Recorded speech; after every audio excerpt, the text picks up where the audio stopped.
C'est l'actu vue par les politiques le vendredi soir. Vous le savez, sur LNTV, je suis toujours accompagné de Lucille Cantet. Et nous recevons Gilles Leproust, maire d'Allonnes. Bonsoir. Bonsoir. Alors, on en parlait dans notre journal. Le congrès des maires a lieu dans une semaine. Et tous s'accordent sur un point. Il leur est demandé de faire plus. Avec moi, est-ce que vous partagez ce constat ? Bien sûr. On est d'ailleurs dans une situation très très inquiétante et très grave, y compris pour les services publics locaux et pour les habitants. C'est 28 milliards et demi en 4 ans de diminution de dotation pour les collectivités, donc moins d'argent à la fois pour faire des services publics locaux, mais y compris moins d'argent pour faire de l'investissement, en gros des constructions, d'une école, d'une piscine, d'un gymnase, donc y compris des conséquences très lourdes pour l'emploi, déjà considérablement sinistré dans notre département. Donc effectivement, on peut dire les maires sont vent debout contre ce projet de budget qui est en train de se discuter à l'Assemblée nationale. Ça met une pression supplémentaire sur l'exercice de la fonction de maire, justement, c'est cette diminution de dotation générale ? Oui, ça met une pression à la fois sur les équipes municipales et sur les habitants et les associations, parce que chacun va être touché par ces diminutions importantes en termes de dotation. Les habitants ont toujours les mêmes demandes, les mêmes besoins. Ils ont même plus de demandes aujourd'hui parce que dans une période où les difficultés sociales et une ville comme Allonnes, c'est une réalité et sont en augmentation avec les pouvoirs d'achat réduits, le chômage important, la précarité. Donc il y a besoin de services publics locaux plus importants et malheureusement, on va être contraint à des choix assez terrifiants, quoi. Voilà. Donc moi j'en appelle d'ailleurs au rassemblement des élus de continuer, les maires notamment, mais y compris des habitants des associations, pour exiger que les territoires soient respectés. Alors, vous entamez depuis 6 mois votre deuxième mandat. Vous la voyez, cette évolution au quotidien à Allonnes en 5-6 ans. Quelle évolution vous pouvez constater dans votre commune par rapport à cette perte de pouvoir d'achat, justement ? Nous, on sent quand même dans une ville comme Allonnes une paupérisation de la population, c'est-à-dire qu'il y en a beaucoup de gens qui sont en difficulté. Je ne pense pas uniquement à des gens qui sont d'ailleurs en logement social, mais aussi des gens qui ont fait le choix de l'accession à la propriété, qui se retrouvent parce qu'il y a la précarité, il y a un enfant qui part de la maison, il y a le mari ou la femme qui tombe au chômage, ils sont confrontés à des situations très difficiles. Donc il y a effectivement beaucoup de demandes auprès de l'équipe municipale, du maire, parce que c'est de fait les seuls élus sur qui ils peuvent avoir un peu ils peuvent les accrocher tout simplement sur le marché, dans la vie, dans les réunions. Voilà. Donc c'est une situation qui est quand même assez prégnante, mais je pense surtout moi à la situation des habitants. Justement, c'est vous qui viennent voir quand ils se retrouvent au chômage ou des choses comme ça, mais qu'est-ce qu'un maire peut vraiment faire dans cette situation ? Comment vous pouvez agir pour eux ?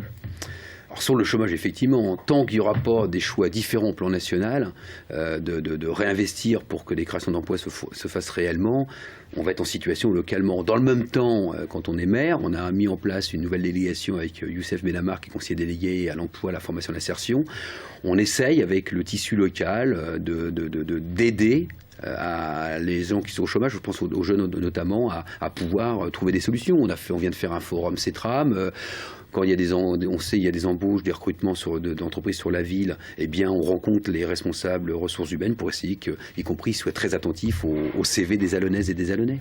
Si on reste dans le domaine économique, on a vu récemment plusieurs commerces fermés dans la commune, Babou par exemple, Easy Cash, ou encore un supermarché en centre-ville. Comment on peut pallier aux difficultés des commerçants aussi ? C'est important d'avoir un tissu économique important. Tout à fait. Alors je vous ferai remarquer tout de même que la presse d'hier et d'aujourd'hui faisait des articles sur la suppression, y compris de commerces dans le secteur nord, du côté d'Auchan, pour ne pas faire de pub. C'est-à-dire que la question la chapelle Saint-Aubin était aussi touchée par... Mais il y a Diac qui a fermé ses portes sur Allonnes en juillet, c'est à l'identique aussi sur Arnage. Non, on est face à des logis. Alors il y a deux choses, il y a des logis de la grande distribution qui se fichent complètement de l'aménagement du territoire, de la réponse aux besoins des habitants de proximité. Et puis il y a un autre aspect qui revient à la question précédente, c'est que lorsque des habitants, dans leur grande masse, ont des pouvoirs d'achat réduits, ils achètent moins. Et c'est pas sans conséquence sur le commerce. Donc c'est un véritable enjeu parce que la présence de commerce de proximité en cœur de ville, du plus petit village à une ville comme Allonnes est déterminante pour les intérêts des gens. Donc voilà, donc là aussi on interpelle, on rencontre les responsables d'enseignes, on essaie de mettre en place un certain nombre de dispositifs pour essayer de sauvegarder et voire de développer le commerce local. Et le centre-ville, c'est important. Vous voulez d'ailleurs rénover le centre-ville d'Allonnes. Il y a des travaux qui sont en préparation. Vous attendez des aides de l'État pour ça ou ça va débuter prochainement ? Alors on a effectivement, on sort de ce qu'on appelle une rénovation urbaine l'ANRU 1, c'est un peu du jargon, mais qui a profondément modifié déjà la ville d'Allonnes.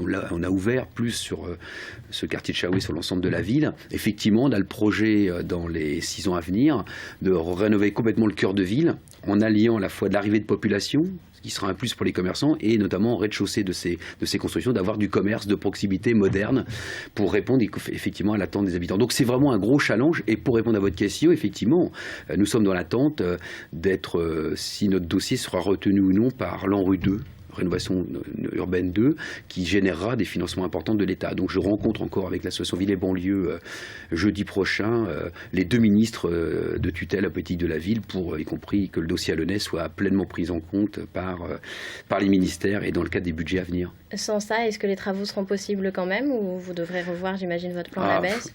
On devra revoir, y compris ça ramène à la première question qui était posée avec le Congrès des maires sur la baisse des dotations. Toutes les collectivités, du plus petit village à la plus grande ville, vont être amenées à regarder très attentivement toutes les lignes budgétaires. Donc effectivement, c'est clair qu'en investissement, ça changera la donne. Mais on y travaillera, y compris avec les habitants, avec les associations, et puis y compris avec les commerçants, bien sûr, puisqu'ils sont directement intéressés. Si on reste dans les travaux, il y a des travaux qui sont déjà en route, qui sont à cheval sur Le Mans et Allonnes. C'est bien sûr le BHNS, le bus à haut niveau de service. Comment ça s'organise? Comment ça se passe, ces débuts de travaux? Bon, il y a une certaine gêne pour les habitants, on va pas se masquer les choses, mais bon, en même temps, je crois qu'à terme, de permettre qu'il y ait un transport direct, rapide, cadencé, de qualité entre Allonnes et Le Mans et Allonnes, parce que je pense que c'est dans les deux sens que les choses, y compris le lien avec les autres, à la fois la SNCF et les autres lignes du réseau de la CETRAM, va amener un plus. Alors dans cette période, il y a parfois sur des horaires, effectivement, je comprends, parfois il y a du mécontentement, mais bon, c'est un mauvais moment à passer, excusez-moi, mais qui se conclura par une vraie évolution du réseau de transport, sans oublier que sans attendre la mise en place de ce bus à haut niveau de service, on a déjà depuis un an une nouvelle ligne de bus qui dessert tous les quartiers d'Allonnes, notamment un quartier, je pense au quartier de la Bugerie notamment, qui n'était pas desservi précédemment. Donc voilà, donc voyez, sans attendre la fin, on a déjà des évolutions d'un certain nombre de quartiers. Alors, autre gros dossier pour les maires en cette rentrée, la réforme des rythmes scolaires. Chaque commune a des difficultés. Vous, notamment, avec la grogne des ATSEM, ça a été un peu compliqué à gérer. Vous leur avez fait des propositions, ou est-ce que ça en est aujourd'hui ? Alors sur la grogne des ATSEM, simplement, c'est normal, elles sont attentives à leurs conditions de travail. Nous, la ville d'Allonnes, on est très attentifs aux conditions de travail des salariés. Donc on a travaillé, on a rencontré, donc on a fait sur les cycles, parce qu'on est passé d'une semaine où les ATSEM ne travaillaient pas le mercredi dans la grande majorité, où là maintenant il y a des écoles le mercredi. Donc de fait, donc ça allonge la semaine. Donc on avait fait des cycles il y avait des semaines un peu longues. Donc on a retravaillé pour diminuer ces semaines et répartir autrement les horaires. Donc ils ont été rencontrés hier par les 2 adjoints responsables sur cette question, donc elles regardent les propositions avec leur organisation syndicale. Mais sur les rythmes scolaires quand même, là une fois de plus, transfert de charges de l'État sur les communes. Il y a l'organisation sur le terrain, en gros débrouillez-vous, parce que là on est livré à nous-mêmes. Nous on essaie de mettre quelque chose en place avec les habitants, les parents d'élèves, les enseignants, les personnels territoriaux, les élus bien sûr. Et puis financièrement, pour une ville comme Allonnes, on a chiffré entre 200 000 et 300 000 euros le coût supplémentaire. Quand on ramène ça à la baisse de dotation, notamment la dotation globale de fonctionnement, c'est la grosse dotation qui est versée aux collectivités, on voit bien qu'on va dans des chemins qui sont très difficiles pour les habitants et pour préserver les services publics.